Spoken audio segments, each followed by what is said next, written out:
In the quiet corners of our homes, when the homework is done and the dinner plates are cleared away, many of us find comfort in the silence, believing that our children are safe because they're sitting right there on the couch or just upstairs in their rooms. Yet, documented reports suggest that for many families, the most profound risks are not found on the streets, but are quietly unfolding on the glowing screens held in the palms of their hands. We often tell ourselves that gaming is just a harmless hobby away for kids to unwind and connect with friends from school.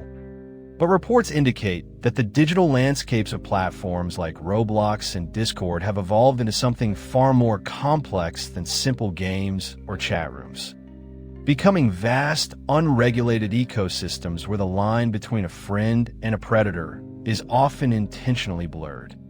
It is a difficult reality to face, but awareness is the first step towards safety. So let us take a moment to understand the world our children inhabit.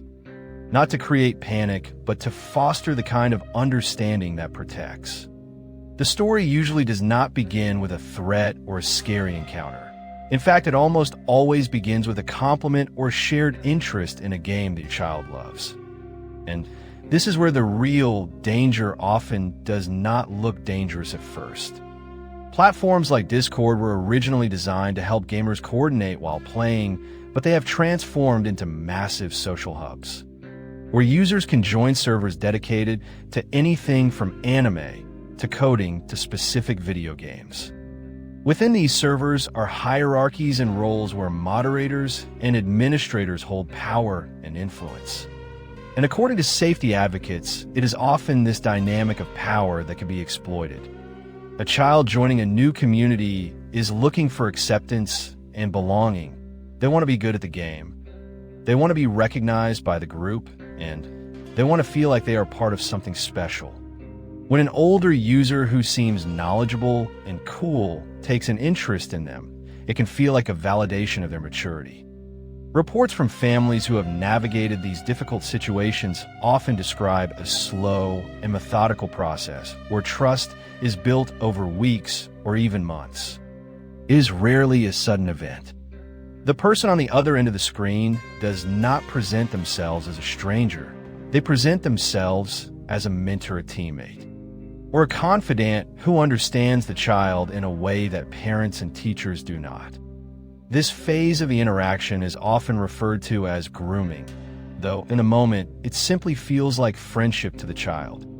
They might play Roblox together for hours, building worlds or navigating obstacle courses. And during this time, the conversation naturally shifts from the mechanics of the game to the details of real life. This is where many parents are caught off guard because the predator is patient, listening to the child's complaints about school, their frustrations with siblings, or their feelings of loneliness. By validating these feelings, the adult on the other side builds a bridge of emotional reliance, making the child feel heard and understood. Documented cases suggest that once this rapport is established, the conversation often moves from public channels where other users can see the chat to private direct messages. This transition is critical because it removes the interaction from the oversight of the community. In the public chat, there is a safety in numbers, but in a direct message, it is just two people and the isolation begins to take hold. Parents often wonder how this happens without them noticing, and the answer lies in the subtle nature of the manipulation. The predator does not demand silence immediately. Instead, they might frame secrecy as a special bond between friends, perhaps suggesting that parents wouldn't understand their friendship or that they're too strict. By creating an us against the world dynamic, the manipulator slowly drives a wedge between the child and their guardians. This is often where the concept of digital currency comes into play. On platforms like Roblox, the currency known as Robux is highly covered, allowing players to buy special outfits, access unique games, or upgrade their avatars. Similarly, on Discord, a subscription service called Nitro offers perks like high-quality video and custom emojis. Reports indicate that predators often use these digital gifts as a way to deepen the obligation the child feels toward them. It is not always a direct bribe. Sometimes it is presented as a casual gift between friends, a birthday present, or a reward for helping out with a server. The child, grateful and excited, may feel they owe their new friend something in return. And this sense of indebtedness is a powerful tool in the manipulator's arsenal. What happens next often goes unnoticed until it is too late, because the requests that follow the gifts are usually subtle at first. It might be a request for a photo, just to see who they are talking to, or a request to move the conversation to a different app that offers encrypted messaging or disappearing texts. Experts often caution that this migration away from the original gaming platform is a significant warning sign, as it further isolates the child from any moderation tools or safety features that Roblox or Discord might have in place. The danger here is not just about the exchange of images or information. It is about the psychological control that is being exerted. The child is led to believe that they are in a mature relationship, that they are being treated as an adult, and that their secret friendship is exciting and grown-up. This distortion of reality makes it incredibly difficult for the child to recognize that they are being victimized. They do not see a predator. They see a best friend who has been there for them when no one else was. This emotional confusion is why simply telling children don't talk to strangers is often ineffective in the modern digital age. In their minds, this person is not a stranger. They are a known entity, someone they have spent hundreds of hours talking to, someone who knows their favorite color, their fears, and their dreams. Furthermore, the environment of these platforms can sometimes normalize inappropriate behavior. In some role-playing servers on Roblox or specifically themed Discord communities, the boundaries of age and appropriate conversation can become porous. If a child sees other users engaging in mature conversations or joking about adult topics, it could desensitize them to the risks, making them feel that such interactions are just part of the internet culture. Law enforcement warnings frequently highlight that predators will often test boundaries by introducing adult topics in a joking manner to see how the child reacts. If the child seems uncomfortable, the predator can easily retreat, saying, "It was just a joke," or "You're too sensitive," effectively gaslighting the child into doubting their own instincts. If the child does not object, the predator takes it as a green light to push the boundaries further. It is a psychological game of inches where the line of acceptability is constantly being moved. As we consider these risks, it is important to acknowledge the emotional impact on the families who discover these betrayals. Many parents later discover the truth by accident, perhaps seeing a notification pop up on a tablet or noticing a change in their child's behavior. The shock and confusion can be overwhelming. Parents often blame themselves, wondering how they could have missed the signs, but it is vital to remember that these individuals are skilled at deception. They rely on the fact that parents cannot be everywhere at once. The secrecy is designed to be impenetrable. Children under this influence may become withdrawn, secretive about their devices, or react with sudden anger if asked to get off the computer. These are not just signs of teenage rebellion. They can sometimes be indicators of a pressure the child is facing in their online life. The fear of losing their device or their online friends can be so intense that they will go to great lengths to hide what is happening.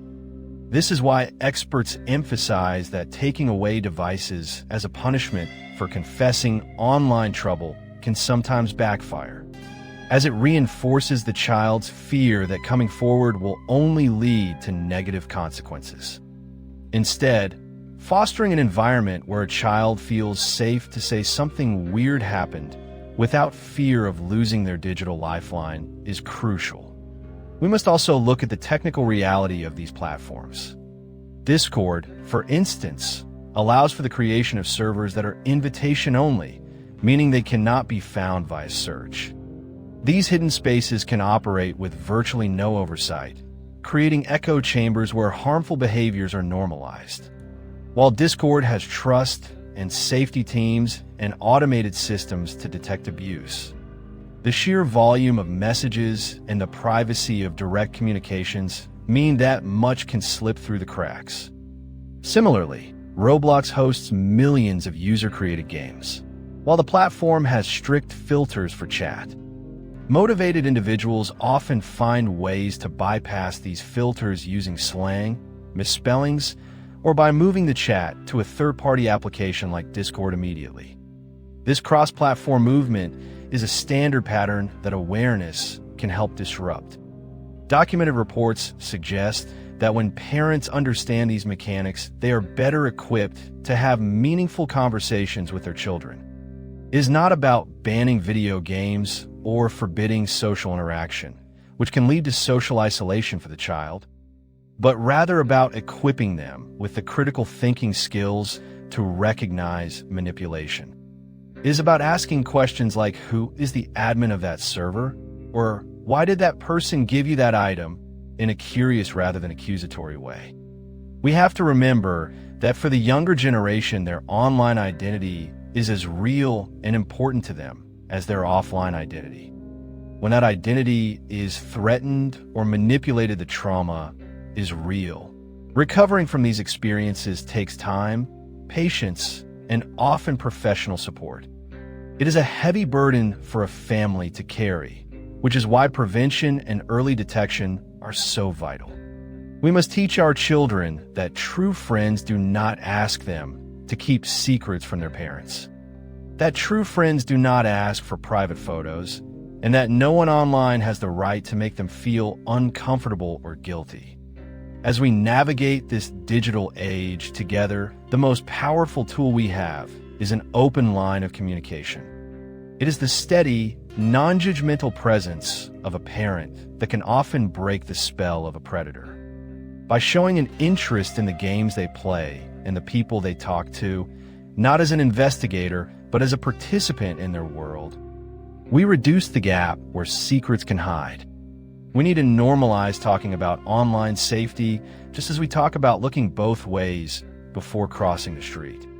It is not an act of paranoia to check settings, to understand privacy controls, and to occasionally review who your child is communicating with. It is an act of love and protection in a world that is constantly changing. The goal is not to fill our homes with fear, but to fill them with light, the kind of light that leaves no shadows for danger to hide in. By understanding the slow, trust-based nature of these online risks, we can be the guardians our children need, spotting the red flags they might miss, and guiding them safely through the complexities of the digital world. Thank you for taking the time to listen and to understand this important topic. Awareness is the beginning of safety, and by simply knowing what to look for, you are already making a difference. If this video helped you better understand online risks, feel free to like, comment, and subscribe. Thanks for watching.